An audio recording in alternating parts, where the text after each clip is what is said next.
सादर प्रणाम। मैं नीरजा चौधरी एक बार फिर आपके अपने चैनल इन्फोनी कॉर्नर में आप सभी का स्वागत एवं अभिनंदन करती हूँ।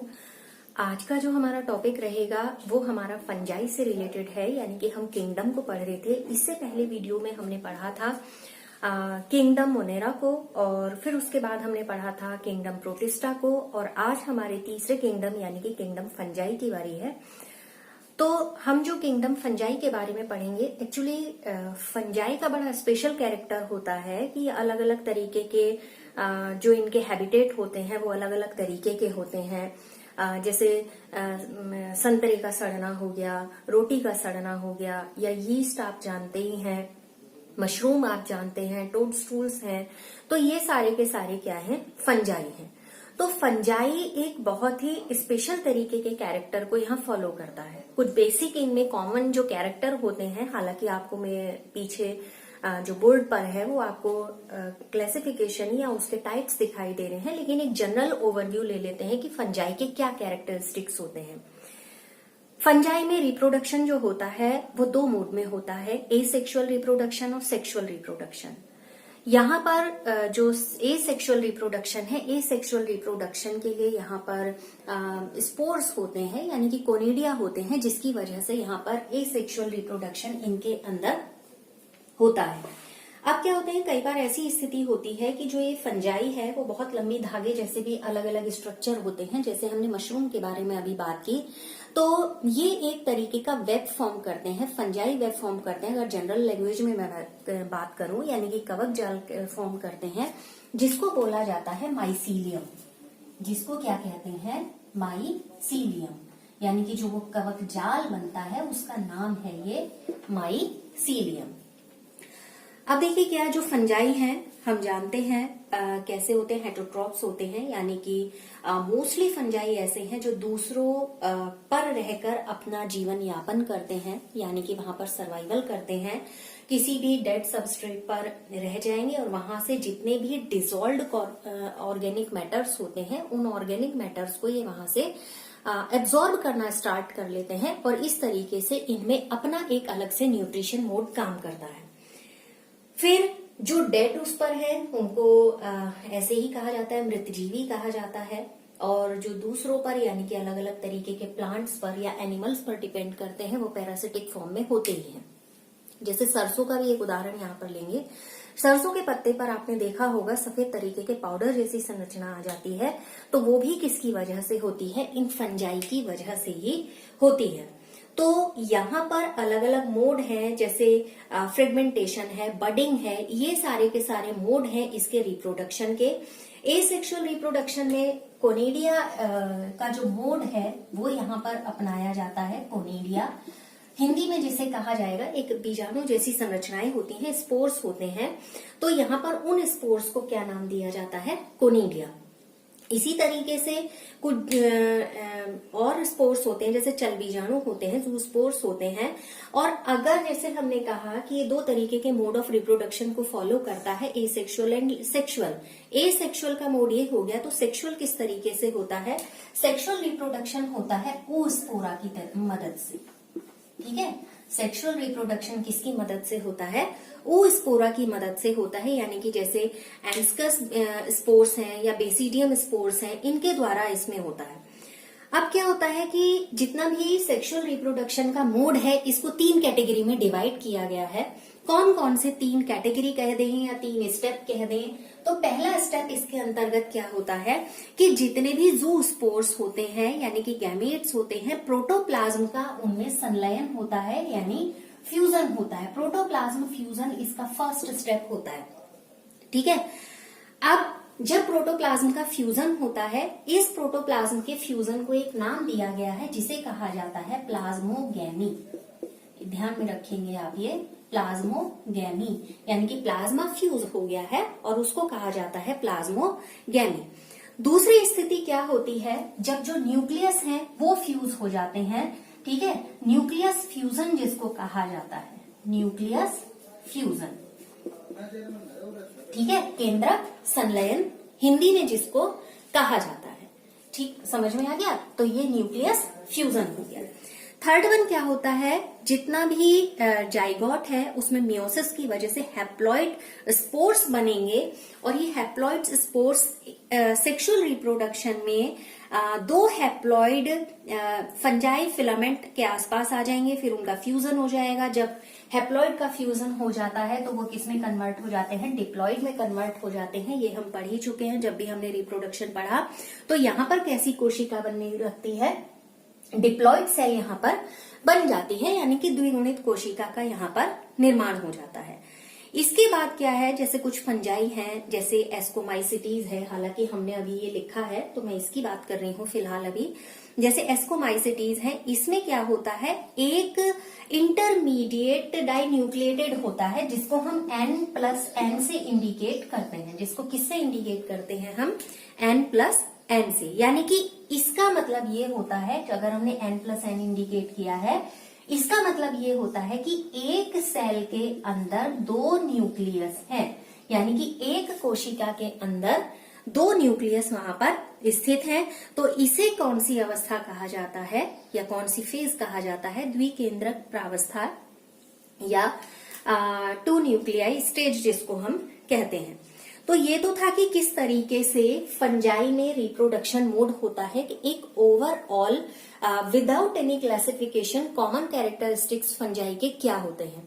इन्हीं के बेस पर क्या होता है, फंजाई को, क्योंकि कुछ ना कुछ डिफरेंस होते हैं इनमें, उसके बेस पर फंजाई को चार अलग अलग कैटेगरीज में डिवाइड किया गया है, जिनमें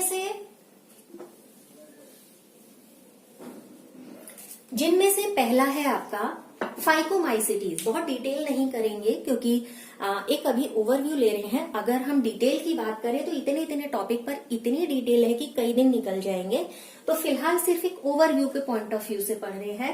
पहला इसमें जो टाइप में डिवाइड किया गया है वो है हमारा फाइकोमाइसिटीज, दूसरा है एस्कोमाइसिटीज, तीसरा है बेसिडियोमाइसिटीज और चौथा है ड्यूटीरोमाइसिटीज। तो ये चार तरीके से चार ग्रुप्स में कह सकते हैं इनको बांटा गया है, रखा गया है।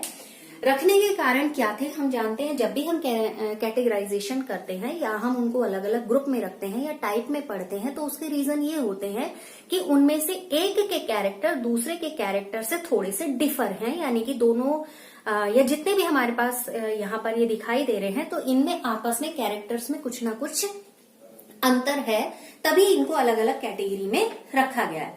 अब देखिए जैसे फाइकोमाइसिटीज की हम बात करें, फाइकोमाइसिटीज में कहाँ मिलेंगे, जो गली सड़ी लकड़ी होती है वहां पर मिलेंगे, जो मॉइस्ट एरियाज होते हैं ये वहां पर मिलेंगे, और इनमें जो न्यूक्लियस होता है, यानी कि जैसे माइसीलियम की अभी हमने बात की, तो माइसीलियम कैसा होता है, मल्टी न्यूक्लिएटेड यहाँ पर होता है। एसेक्सुअल रिप्रोडक्शन की बात है तो यहाँ पर अचल बीजाणु चल बीजाणु दोनों तरीके से होगा। जब गैमीट फॉर्मेशन होती है, यानी कि गैमीट का यहाँ पर फ्यूजन हो जाएगा, तो उसके बाद यहाँ पर किसका निर्माण होगा, युग्माणु का निर्माण होगा। जब युग्मकों का संलयन हो जाएगा तो उसके बाद अगर एक से गैमीट होते हैं तो यहाँ पर सिनगैमी भी होगी, हेट्रोगैमी भी होगी। तो दोनों तरीके की अवस्थाओं को हम पढ़ चुके हैं। जब युग्मक एक से होते हैं तो सिनगैमी, और जब दोनों युग्मक अलग अलग होते हैं तो वहां पर क्या होती है, हेट्रोगैमी होती है। इस तरीके के, यानी कि इस कैटेगरी में कौन से फंजाई आते हैं, जैसे एल्ब्यूगो हो गया, राइजोपस हो गया और म्यूकर हो गया, तो ये इस कैटेगरी में आते हैं। नेक्स्ट वन आता है आपका एस्कोमाइसिटीज। एस्कोमाइसिटीज में जैसे सेकेरोमाइसीज हैं, मतलब यीस्ट हैं, और इसी में आपके पेनिसिलियम भी आते हैं। जनरली ये ऐसे फंजाई होते हैं जो पाउच फॉर्म में होते हैं, यानी कि थैली जैसे होते हैं, ठीक है, एक बैग जैसे दिखाई देते हैं ये, तो थैली जैसे फंजाई होते हैं। और यहाँ पर जैसे हमने इसका उदाहरण लिया यीस्ट का, यीस्ट हम जानते हैं कैसा होता है, यूनिसेलुलर होता है, और पेनिसिलियम क्या होगा, मल्टी सेलुलर होगा, ठीक है। तो यहाँ इसमें दोनों एस्कोमाइसिटीज में दोनों तरीके के कैरेक्टर्स, दोनों तरीके के फंजाई यहाँ पर होते हैं, ठीक। इसके बाद क्या आएगा कि जो यहाँ पर माइसीलियम है ब्रांच्ड होगा, और यहाँ पर जो एसेक्सुअल रिप्रोडक्शन होगा, वो एसेक्सुअल रिप्रोडक्शन यहाँ पर कोनिडिया की सहायता से होता है। और यहाँ पर एक तरीके का जब स्पेसिफिक कोनिडियम पाउच या धर जिसको हम बोलते हैं वो यहाँ पर फॉर्म्ड होता है। तो इसके आप एग्जाम्पल ध्यान में रखेंगे, थैलीनुमा होते हैं, जैसे एस्कस का एग्जाम्पल ले लें। यहाँ पर कुछ ऐसे स्पोर यहाँ पर फॉर्म होते हैं जो थैली के तरीके के होते हैं, तो इसमें हम एस्कस का एग्जाम्पल ले सकते हैं। तो एसाई यानी कि एसाई जब बोला जाएगा तो एस्कस का वो सिंगुलर फॉर्म होती है, इसलिए मैं एसाई कई बार प्रोनाउंस होगा। तो एसाई क्या होगा, अलग अलग तरीके के यहाँ पर एक बॉडी फॉर्म करेंगे जिसको बोला जाता है एस्कोकार्प। एसाई से बन रहा है तो वो क्या हो जाएगा आपका एस्कोकार्प। आप अगर मोटा मोटा इसमें ध्यान रखेंगे तो ये ध्यान रखिए एस्कोमाइसिटीज में यूनिसेलुलर और मल्टीसेलुलर दोनों तरीके के फंजाई होते हैं, जैसे यीस्ट हो गया और पेनिसिलियम हो गया। पेनिसिलियम हम जानते हैं एंटीबायोटिक बनाने में काम आता है। यीस्ट हमारे इंडस्ट्रियल पॉइंट ऑफ व्यू से बहुत ज्यादा इंपॉर्टेंट होता है, सेकेरोमाइसीज जिसको कहा जाता है। इन फंजाई की स्पेशलिटी ये होती है कि ये थैली के जैसे होते हैं, यानी कि बैग या पाउच फॉर्म में आप कह सकते हैं, उस तरीके के होते हैं। यहाँ पर एसाई जो है वो बाद में क्या फॉर्म करते हैं, एस्कोकार्प फॉर्म करते हैं। ठीक है, तो ये था शॉर्ट डिस्क्रिप्शन इससे संबंधित। फिर है आपका बेसिडियोमाइसिटीज। मशरूम अब अमूमन खाया ही जाता है, खाने में जो हमारी थाली होती है उसमें कई बार ये हिस्सा बनता है उसका। तो मशरूम और पफ बॉल इसके एग्जाम्पल हैं, किसके, बेसिडियोमाइसिटीज के।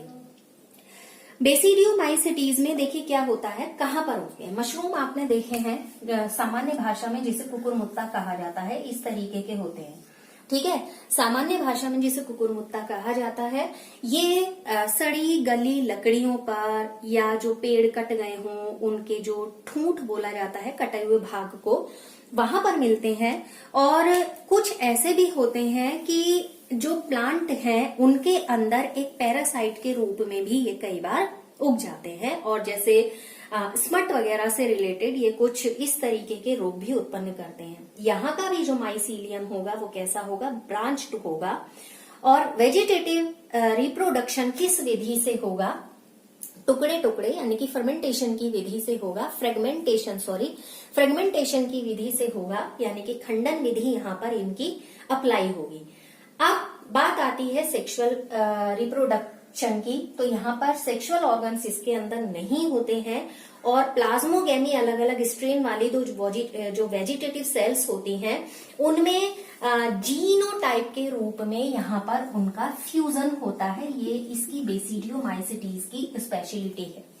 ठीक है, एग्जाम्पल जैसे हम कहे गए, एगेरिकस सामान्यतः कहा जाता है, जैसे मशरूम है, ऑस्ट्रीलेगो है या पक्सीनिया है, ये सारे कुछ इसके क्या हैं, एग्जाम्पल हैं। पफ बॉल्स जैसे स्टार्टिंग में कहा ही, तो आप इनको लिस्टिंग कर लेंगे विद एग्जाम्पल और विद शॉर्ट कैरेक्टरिस्टिक्स।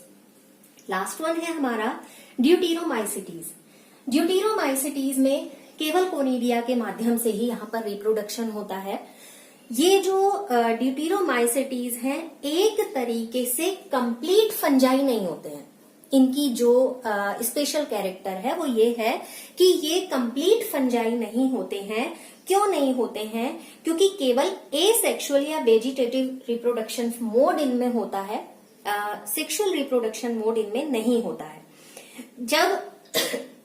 जब कई बार क्या होता है, सेक्सुअल फेज का यहाँ पर खोजा गया, जब अगर ऐसा होता है कई बार कुछ फंजाई की जब हम बार बार स्टडी करते हैं तो हम उनमें क्या करते हैं, कोई नई चीजें ऐड करते चले जाते हैं या उनका कैटेगराइजेशन करते चले जाते हैं। टाइम टू टाइम हमें नई चीजें मिलती हैं और पुरानी चीजों में हमें संशोधन करना पड़ता है। साइंस की यही एक स्पेशलिटी है कि हो सकता है जिसको आज हम इस कैटेगरी में पढ़ रहे हो, लेकिन उस पर कोई रिसर्च हो और उसमें कोई स्पेशल ऐसा डिफरेंट कैरेक्टर मिल जाए तो हमें उसको निकालकर दूसरी कैटेगरी में रखना पड़ सकता है या कोई एक नई कैटेगरी वहां पर बनानी पड़ सकती है। तो यहाँ पर ड्यूटीरोमाइसिटीज के साथ भी ऐसा ही है कि जब कई बार ऐसा हुआ कि हमने कहा कि एसेक्सुअल रिप्रोडक्शन है या वेजिटेटिव रिप्रोडक्शन है, इनमें जब ये मिला तो उनको हमने किस में रख दिया, ड्यूटीरोमाइसिटीज में रख दिया। जो ड्यूटीरोमाइसिटीज में फंजाई थे, कई बार ऐसा हुआ कि उनमें सेक्सुअल रिप्रोडक्शन मोड भी मिला, यानी कि वो लैंगिक जनन भी कर रहे थे। फिर उन्होंने जब सेक्सुअल फेज का पता चला तो उनको हमने हटा दिया, हमने उनको किस में रख दिया, एस्कोमाइसिटीज में रख दिया या बेसिडोमाइसिटीज में रख दिया। तो जो ड्यूटीरोमाइसिटीज के अंतर्गत हमने फंजाई रखे, ये वो फंजाई थे जो केवल कोनिडिया के माध्यम से ही रिप्रोडक्शन यहाँ पर कर रहे थे। ठीक है, यहाँ पर भी माइसीलियम ब्रांच्ड होंगे और कुछ ऐसे भी इसके मेंबर होते हैं जो पैरासिटिक होते हैं, यानी कि सड़ी गली चीजों पर या किसी सजीव के ऊपर अपने जीवन का यापन करते हैं। मोस्टली इसमें क्या होते हैं, डीकम्पोजर टाइप के होते हैं और जितना भी मिनरल साइकिल है उस मिनरल साइकिल के कंप्लीशन में हेल्प करने का काम ये करते हैं ड्यूटीरोमाइसिटीज। इसके कुछ एग्जांपल हम अगर लें तो ट्राइकोडर्मा इसका ही एग्जांपल है, ट्राइकोडर्मा। ठीक है, उदाहरण को ध्यान में रखिएगा। ड्यूटीरोमाइसिटीज का एक उदाहरण आपका क्या है, ट्राइकोडर्मा, और दूसरा एक और उदाहरण है इसका अल्टरनेरिया, अल्टरनेरिया। ठीक है, तो ये है हमारा फंजाई के बारे में कि फंजाई यानी कि कवक के विषय में जो डिस्ट्रीब्यूशन है वो किस तरीके का है, और फाइकोमाइसिटीज, एस्कोमाइसिटीज, बेसिडियोमाइसिटीज और ड्यूटीरोमाइसिटीज में अगर हमने अलग अलग फंजाई को रखा है तो वो अलग अलग रखने का क्या कारण था और इनके अलग अलग क्या स्पेशल कैरेक्टर थे जिससे इसको बिलोंग किया गया। हमने मशरूम को क्यों नहीं ड्यूटीरोमाइसिटीज में रख दिया, या फिर हमने जो वो एस्कोमाइसिटीज हैं क्यों नहीं हमने उनको बेसिडियोमाइसिटीज में रख दिया, फाइकोमाइसिटीज में रख दिया। तो ये एक ओवरव्यू था इसी से संबंधित। तो फिलहाल आज के सेशन में इतनी ही बात करेंगे और इससे संबंधित कुछ छोटे से टॉपिक्स बचे हैं जो हमारा ये वाला चैप्टर चल रहा था, तो नेक्स्ट सेशन में मे बी वो कंप्लीट हो जाएगा। तो आप लगातार साथ बने रहें, इन्फोनी कॉर्नर देखते रहें और लगातार आपके साथ बने रहने के लिए आप सभी का बहुत बहुत धन्यवाद।